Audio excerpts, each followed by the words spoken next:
News Radio 840 WHAS coming up on today's Louisville Real Estate Show. What can you do if a neighbor of yours does not pick up after their dog does their business in front of your home? Sonny, one of our listeners, is worried about that gas leak in Jeffersonville, Indiana that blew up a home. It happened in his home. Could it happen? Well, we'll talk about that and ways to prevent it. And Coca-Cola's secret superpowers. Some wild ways you can use the soft drink to help clean your home. Hi, everybody. Bob Sokoler, owner of the Sokoler team here at RE/MAX Properties East. Thank you for joining us on this Sunday morning. Lots of interesting questions on today's show. And with us to help answer those questions, Chuck Crosby, the owner of the Crosby Law Office. They do a phenomenal job at real estate closings for both buyers and sellers. They also work with title searches, title insurance, and resolving title defects, and, of course, wills. And we'll talk more about what Chuck does throughout the show, but you can reach him anytime on his phone at 499-6360. Also with us, Brad Lawler, who is owner of Home Team Inspection Service and Team Bug Out. They come in as a team, they do the job, they get the job done, and then the number one home team inspection service in the country now, 10 years in a row. That's pretty good. You can reach Brad to schedule a home inspection at 844-411-TEAM. You can also call that number for Team Bug Out to get rid of some pesky, who knows what type of creatures that might be crawling around your house. And if you're thinking of selling your home now or in the future, I'd love to help you. No home too big, no home too small. I've worked both in Louisville, Southern Indiana, surrounding areas. You can reach me for a free, no obligation discussion. I'll come out. It's me, and we talk. My phone number, direct, and you can call me anytime, 502-376-5483. That's 376-LIVE, or go to bobsellslouisville.com, all one word. Fill out the form, hit submit, and for a free, no obligation estimate of what your home is worth, we've got computer technology, AI technology standing by right now. Go to WeSellLouisville.com. Click on the top of the page. All right, gentlemen, let's start with this question for Mr. Crosby over at the Crosby Law Office. We received this email, Chuck Crosby, and I think a lot of people who are listening right now will identify with it. A neighbor of Betty's did not pick up after their dog did their business in front of Betty's condo building. And so Betty is wondering, and she's a nice lady, she wants to know, what can she do about this type of ignorance? Chuck, is there anything that can be done?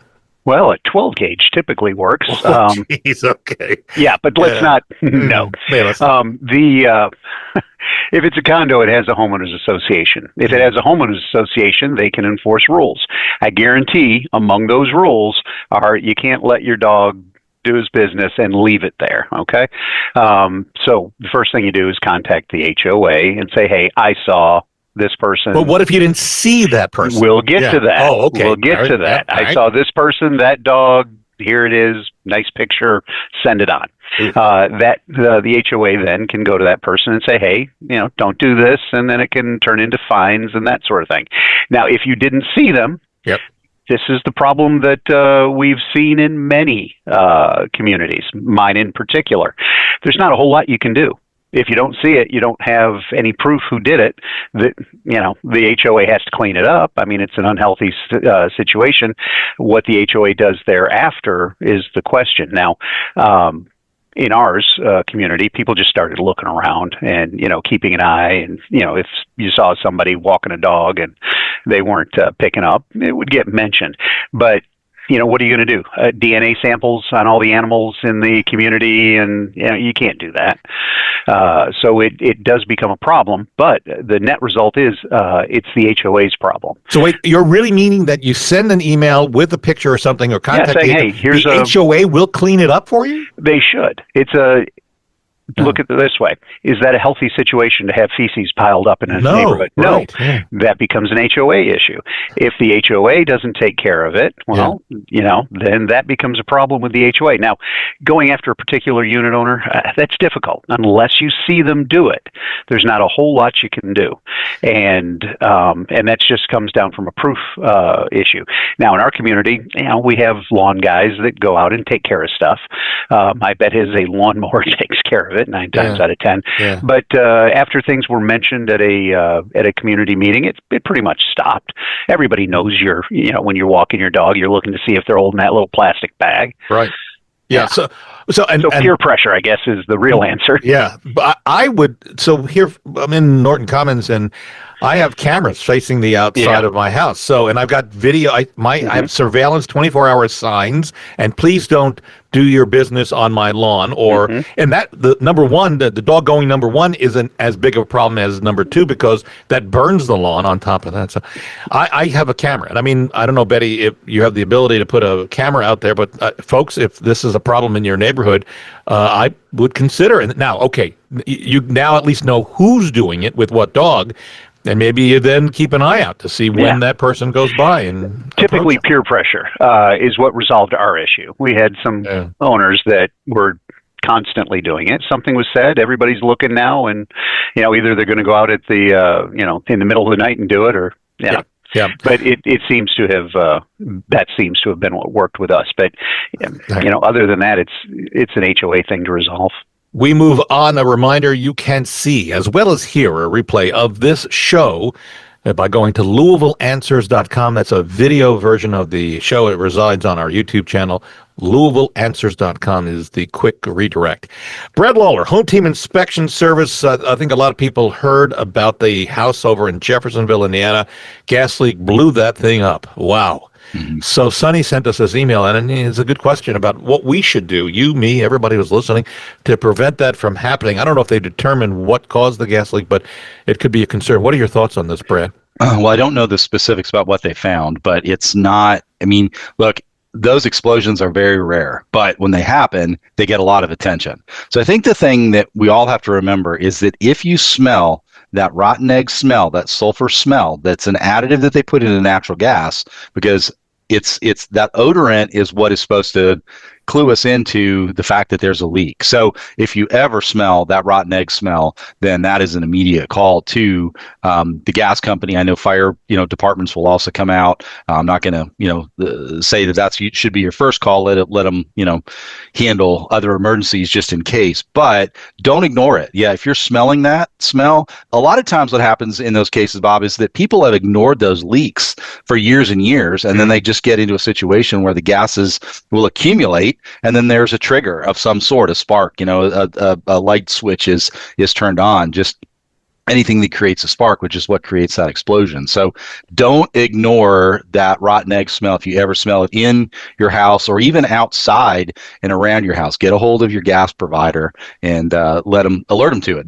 Because those are things that they are very, very aware of and will jump on and make sure that if there is a leak, it's corrected immediately. I did a little research because, Chuck, I think you're interested, and I think everybody who's listening now, because if you've got natural gas coming into your house, you really want to check this out. And I'm thinking I'm going to do this. You can buy, and Brad, I'm going to ask you for your assessment of the quality of these types of things. But I did a search on Amazon, and there is for $18.75, it's a PT-199 natural gas leak detector with audible and visual alarm, a portable gas sniffer to locate combustible sources. Now, I guess this is something you can carry around and find it. Now, there's another one that looks like it plugs into the wall. That's $27. Yeah. Carbon monoxide detectors, plugs in CO2, and natural gas detector. Yeah. The problem with those is they are consumer grade. They are. I haven't tested any of those. I have professional level equipment that I use, and we spend hundreds of dollars for those combustible gas detectors. So I would not put any credence or any comfort in anything that I'm buying for $25 off Amazon that I'm going to use as a detector. The problem with the portable detectors is you have to basically have it right at the leak in order to pick it up, because the way that the gas accumulates in a home, one, it's going to be starting low in the room. So if you got it mounted, way up high on the wall, it's by the time that thing alarms, they're not sensitive enough to alarm at a lower level. So to me, no, I wouldn't spend the money on that. I would use my nose because that's far more sensitive than any of those sniffers are.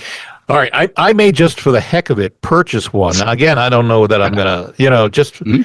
I did that screen door thing that you and I talked about weeks and months ago, and I got one for like $60. Again, it was an Amazon deal. Yeah, fabulous. I've had to actually use some extra glue to glue it up to the top, but at the top side of it. But it works, and it works well. So I would highly recommend that. All right, I'll consider this and do that. A reminder, if you'd like to see what sellers are saying about us, you can go to LouisvilleZillow.com or LouisvilleGoogle.com. And those are some of the reviews that we have. We're very proud of our reviews, and we think we do a good job, and hopefully you'll read them if you're thinking about selling your home. Back over to Chuck Crosby with the Crosby Law Office. Ryan has a contract on the home he is selling, Chuck. But he says he may have made a mistake. There is a lighting fixture that was his given to him by his late dad, and he wants to take it with him. His agent says it's attached to the house, and that needs to stay. He's wondering in this email legally what happens if he switches out the lighting fixture for another one before he closes on the house and moves out. Chuck? Well, you can get into a little trouble. I mean, what's the dollar value? Is it significant? Is it a substantial change? Are the sellers going to care? I've seen this happen a few times, and each time it was resolved with a simple phone call. Hey, I forgot to exclude this one item that my dad gave me. I will put up you tell me what light fixture you want to put in its place, and I'll do that. Treat them like human beings. Don't try and hide anything. They're going to figure it out, probably. And there was one time where the particular item the sellers had seen, or the buyers had seen it, and it was something they wanted. But, they talked it out. Just do that. But if you pick it up and you take it, and you put something else in its place that's not reasonable, they could come back after you for, damages. Would they actually do that? Because the cost of coming after it might be more. But if you're talking about a large item, something like I did see it where it became an issue. I think it was a refrigerator. They took the really fancy refrigerator and put in a cheap commercial grade. Well, that ended up with a bit of a monetary exchange, let's say. Under forcible scenario.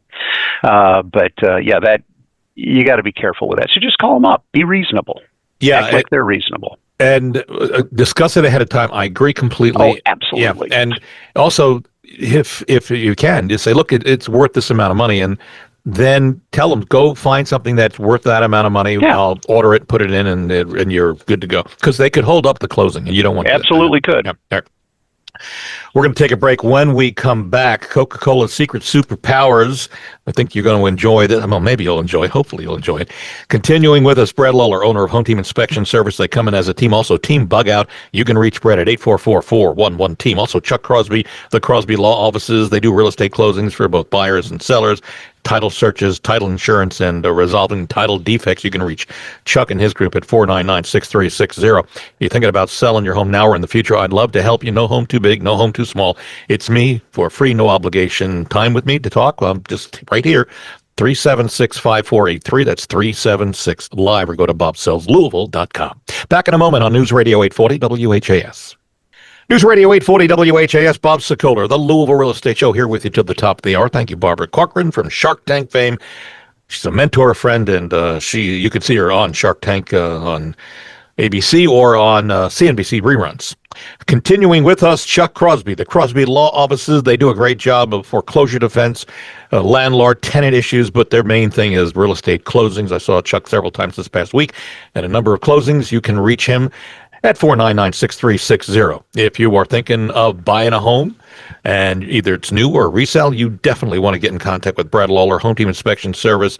They come in as a team. They do a great job and find if there's a problem, they'll know about it, and so will you. And they also, Brad owns Team Bug Out, which is a great exterminator service. You can reach Brad, 844-411-TEAM. And if you're thinking of selling your home now or in the future, I'd love to help you. No home too big and no home too small. Work in Louisville, Southern Indiana, surrounding areas. You can reach me on my cell phone, 376-5483. That's 376-LIVE, or go to bobsellslouisville.com. All right. Coca-Cola, most of us love it to drink it, whether it's the Coke Zero or Diet Coke or whatever. It can also be used as a household cleaner. Brad, feel free to jump in. And Chuck, if you know some of this stuff, jump in as well. It's got is it acidic nature from phosphoric and citric acid. So think about this when you're drinking this next time. You can clean shower heads. Remove the shower head, put it in a plastic freezer bag with Coca-Cola. Watch what happens. It'll disappear in a fizzy pool of dark brown liquid. Return every 15 to 20 minutes to agitate the bag, and And after you empty it out, you should wash it off and it'll be clean. It will remove rust. It will clean toilet bowls. It will remove grease stains. Coca-Cola will clean pots and pans. It'll descale kettles. It will clean battery terminals of your car, remove tarnish from metal, and clean tile grout. Did I miss anything, gentlemen? Nope. I think it quenches your thirst too. And But, you know, yeah, amazing. However, in the Navy, they use red Kool-Aid, bug juice, to really? clean brass items from salt and all that kind of stuff. For some reason, it's the red stuff. It will operate as a fine cleaner and remover of salts. Oh, jeez. How about that? More information about things we drink and put in our body, what it will do. Yeah. We go to Brad Lawler, Home Team Inspection Service. JJ bought a new house from a reputable builder in town 5 years ago, but neglected to get a home inspection. In this email, he writes that he sold his home, and it just underwent an inspection, and the home inspector found flashing missing on the roof, and apparently the missing flashing allowed water to get under the shingles and do some damage to the wood portion of the roof. And JJ wants to know, why didn't the county inspectors find that when they were approving the builder's construction? Brad, this is right up your alley. Yeah, because the code inspectors don't have anything to do with the roof. So this is the thing about it. Again, we've got a lot of great builders in this city. So please don't hear me say that builders are bad. But as I've often said, a builder's only as good as the subcontractors, and the subcontractor's only as good as how their work overlaps. So in a situation where a chimney flashing wasn't put in place, it was just the roofer overlooked it, and then there wasn't anybody on the supervisory team for the builder that caught the fact that there was a chimney flashing missing. So yeah, it's this is the one thing that I know sometimes it feels silly to hire a home inspector to go check behind your builder, but we do a lot of new construction inspections, and I've never seen a perfect one. So it's always, we're creating a punch list. We're not trying to get into a battle with the builder, but we want to represent the buyer and do that inspection as thoroughly as possible, because there's a lot of problems with things like the installation of manufactured stone veneer, the installation of hardy plank. If not done right and well, you're going to have problems down the road. Chimney flashing, easy to spot, should have been, handled by the roofer when they did the install, but it got overlooked. All right. So what do you do 5 years later? I mean, I've told the story probably on this show before. I mean, we had a house in the Saratoga Woods that we went in to do the inspection. The seller had owned the house for almost 6 years.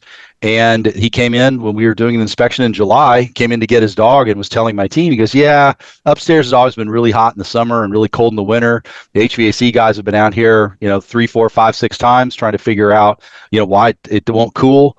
And my inspector that was in the attic overheard this conversation with the other inspector, and he poked his head out of the scuttle. He goes, well, I know what your problem is. You have no insulation in your attic. So, here's a family that's lived in a new home for almost 6 years with no insulation, not a drop of it. Those are not inspected by any code officials. That is purely up to the builder and their supervisors to make sure that things are built out correctly. So again, this is why you hire a home inspector even on new construction homes.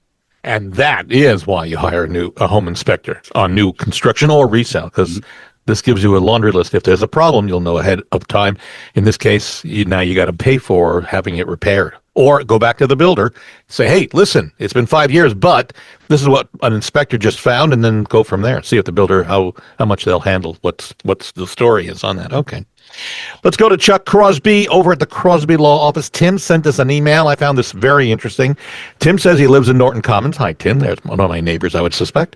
And he's wondering about the construction entrance. Now, this is back on the north side of Norton Commons. He says, I've been told that it will never be used as a main entrance, and he's wondering why, with all the new construction going on the north end of Norton Commons. The obvious solution to sending cars through the community would be to create a permanent roadway on the north end once the construction is completed. And he says he's been told it's not possible. Chuck Crosby, I don't know if you know anything about what's going on, but how do you approach this if you want to attempt to change whatever the decision had been in the past? Well, I don't know about that area specifically. I haven't seen the plat, but that's the first step. Get a copy of the plat and see what easement it is that they're using, because the plat will specify whether it's a temporary easement for ingress, egress, for construction work, that sort of thing. If it is a permanent easement, well, it's going to stick around. If it's just the temporary easement, well, then get in touch with the developers. Talk to the developers and say, hey, guys, we'd like to turn this into a whatever, and then see where they go from there. Now, you're going to run into some issues, namely, if they give you an easement, it's going to have to be able to pass through planning and zoning and all that sort of thing. You're going to have to keep it in a particular condition, and will the developer really want to do that if he were to convey it to you personally? Let's say he just said, look, I'll give you guys an easement, you take care of it. Well, now you've got all kinds of legal liabilities. What if somebody, slips on a crack and hurts themselves? What if, there's unsafe construction, driving? It's a myriad of issues that can come up.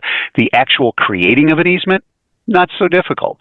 Getting it approved by planning and zoning and then dealing with the liability for the roadway afterwards, however, can be.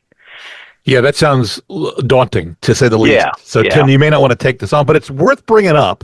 Yeah, talk to the developer. Worst thing they can say is no. No, that's right. Yeah, and get me a copy of the plat. I'll look at it. We'll find the easements and see whether they're temporary or who they're in favor of.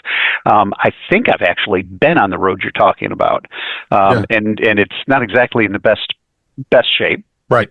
No, you're right. Yeah. Yeah. But if you were to take that on yourself, let's say, somebody said, hey, Bob, this is now your easement. You got to keep it up. And then you're liable for any damages. I can't imagine the insurance price. So anyhow. Interesting. Well, certainly, let's run this up the flagpole and see how many people at Norton Commons want to talk about this, and we can always move this up on the agenda somewhere, somehow. So, or as I like to say, throw it out on the back stoop and see if the cat licks it up. Chuckisms, a new book coming to you soon, the Chuckisms book. All right, your reminder, by the way, if you want to see what and hear what the sellers are talking about us, say about us, I do interviews occasionally at closing tables. You can go to LouisvilleSellersTalk.com, LouisvilleSellersTalk.com, and hear and see what sellers say about the process. Over to Brad Lawler, Home Team Inspection Service. Jimmy bought a new house. Well, it's a resale. It wasn't new, but a resale. And he discovered bed bugs inside. Okay. Yeah. He's wondering, how do they get, this is becoming a problem. How did they get into the house, and how do you get rid of them? Well, they got into the house on a person. That was the host that brought them in. They probably got into furnishings. Oftentimes they're getting into not just your beds, they're getting into nightstands, they're getting into, they love to hang out behind pictures that are hanging over your bed. Any tight space they're going to hang out in. The challenge with bed bugs, and it's interesting because I've had several treatments on properties that are like this, that during the move out process, they found that they had bed bugs. And so we've had to go in and do a treatment before the house was then, the next owners moved into it. I don't know why, but this is the second, third, fourth call I've had in a couple months with bed bugs found during a move out. But yeah, they come in on people, and they come in on any person. We've been called to attorneys' offices to do treatments because a client brought them in to a conference room, and then they transferred to another office. We've done treatments obviously in commercial spaces and senior living spaces. I mean, they can get anywhere.